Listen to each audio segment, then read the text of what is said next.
जिस तरह का अपार जनसमूह बापू के साथ स्थापना स्थल पर पहुंचा, अद्भुत दृश्य था। ऐसा लोग बताते हैं कि आने के बाद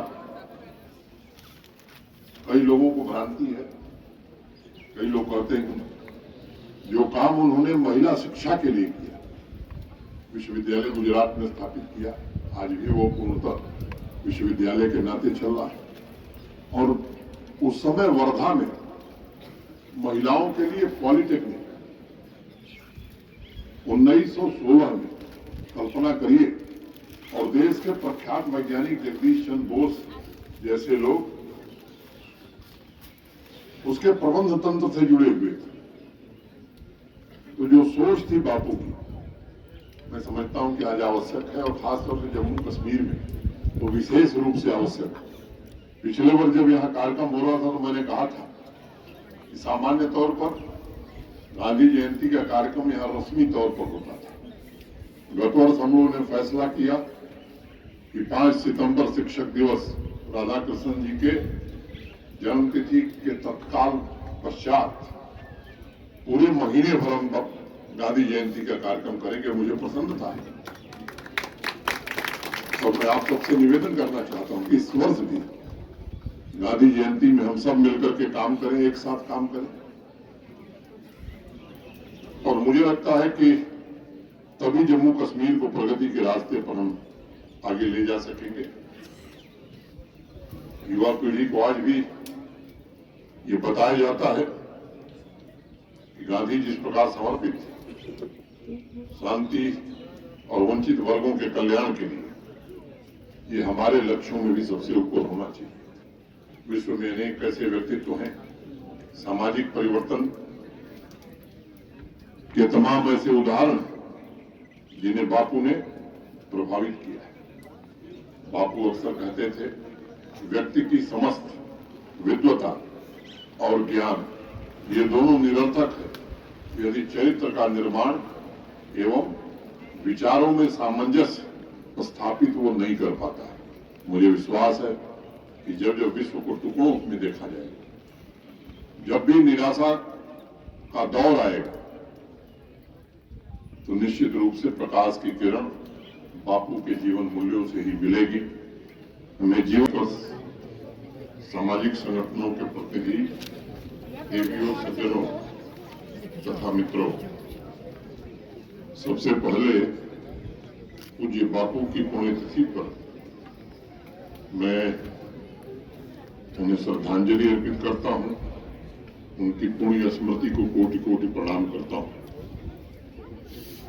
स्वतंत्रता संग्राम में बापू के मार्ग पर चलने वाले सभी महान महिलाओं तथा पुरुषों के त्याग एवं बलिदान को आज शहीद दिवस के अवसर पर मैं सत प्रणाम करता हूं।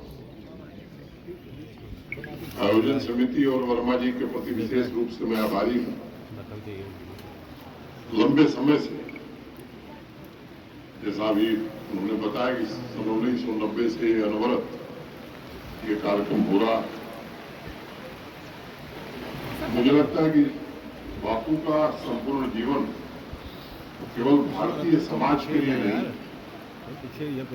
मुझे लगता है कि पूरी दुनिया के लिए समस्याओं के समाधान का सबसे प्रमुख रास्ता हम मानते हैं। सत्य, अहिंसा, निष्ठा, सेवा, त्याग, प्रेम, सहिष्णुता, ये ऐसे सर्वोत्तम उदाहरण जिनमें हमारी सभी समस्याओं का समाधान है। और इसलिए अक्सर मैं इस बात को दोहराता हूं कि मानवता के स्वर्णिम भविष्य का रास्ता अगर कहीं भी बन सकता है तो बापू के आदर्शों से ही बन सकता है। ये सच है कि 21वीं सदी में सामाजिक समरसता और आर्थिक समृद्धि दोनों बापू के दिखाए मार्ग पर चलकर प्राप्त की जा सकती है।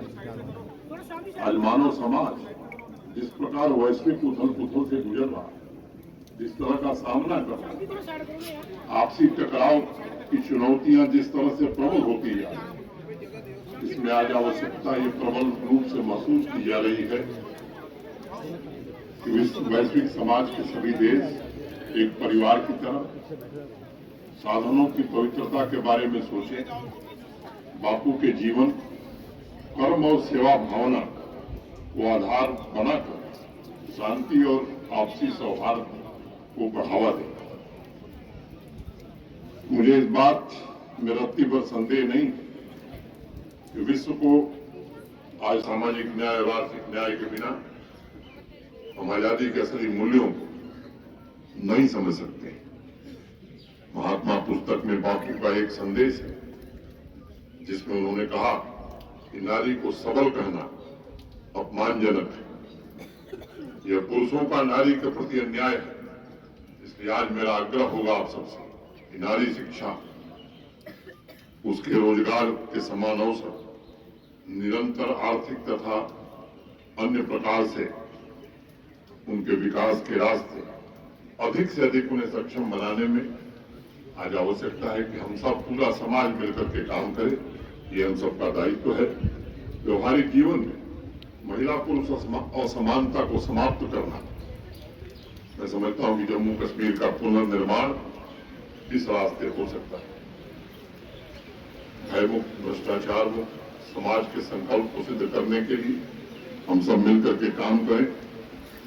समाज के प्रत्येक नागरिक की जिम्मेदारी है इस संकल्प से जुड़े। अंत में मैं पूज्य बापू को पुनः स्मरण करूंगा, उनकी पुण्य स्मृति को प्रणाम करूंगा। एक बड़ी चुनौती आज ड्रग एडिक्शन की हमारे समाज में आई है। ये बड़ी समस्या बनकर के उभरा। हम शायद कल्पना नहीं कर पा रहे हैं। ये सोची समझी साजिश के तहत हिंदुस्तान की युवा पीढ़ी को बर्बाद करने का एक षड्यंत्र है। और जम्मू कश्मीर में भी एक बड़ी आबादी इस लत का शिकार हो गई। और केवल ये नशे के आदि नहीं बना, आतंकवाद का एक दूसरा चेहरा भी नार्को टेररिज्म के माध्यम से जम्मू कश्मीर देख रहा है। प्रशासन, पुलिस, चुने हुए प्रतिनिधि योजना बना रहे, कार्य कर रहे हैं। मुझे लगता है कि ये जन आंदोलन अगर बनेगा तभी जम्मू कश्मीर से इस समस्या को हम दूर कर सकेंगे, जम्मू कश्मीर को निजात दिला सकेंगे। और इसलिए आज मुझे लगता है कि हम सब बापू को साक्षी मानकर ये भी संकल्प लें कि जम्मू कश्मीर को इस दलदल से निकालने में हम सब अपना अपना योगदान करेंगे। मुझे लगता है कि आज ये सबसे बड़ी श्रद्धांजलि होगी अगर जम्मू कश्मीर को नशे से मुक्त करा करके एक अच्छा जम्मू कश्मीर हम बना सकें। इतनी बात कहता हुआ मैं आयोजकों को फिर से एक बार हृदय से धन्यवाद देता हूं और खत्म करूंगा। बापू जब पढ़ने गए, पता नहीं आप में से कितने लोगों को मालूम है, बापू बहुत पढ़े लिखे व्यक्ति नहीं थे। डिग्री के हिसाब से बहुत लोग जानते हैं कि उनके पास लॉ की डिग्री थी, लेकिन ये हकीकत नहीं है। उनको प्रैक्टिसिंग लॉयर का सर्टिफिकेट मिला था। लेकिन उसका दूसरा पक्ष देखिए कि जिस तरह से उन्होंने जीवन भर अपने आचरण से देश और दुनिया को प्रभावित किया। मैं आज बात आपको कहना चाहता हूं कि आज दुनिया में हर वर्ष जितनी पुस्तकें बापू पर लिखी जाती हैं, किसी दूसरे व्यक्ति पर नहीं लिखी जाती हैं। ये हम सबके लिए गौरव का विषय है। मैं आज पुनः बापू को श्रद्धांजलि देते हुए और आप सबसे निवेदन करते हुए कि आइए मिलकर के बापू के सपनों का भारत कैसे बने, हमारा इसमें क्या योगदान हो सकता है, हम सब भी अपनी भूमिका तय करें और जम्मू कश्मीर को आगे बढ़ाने में जो भी हम योगदान दे सकते हैं वो निश्चित रूप से दें। बहुत बहुत धन्यवाद। जय हिंद, जय बापू।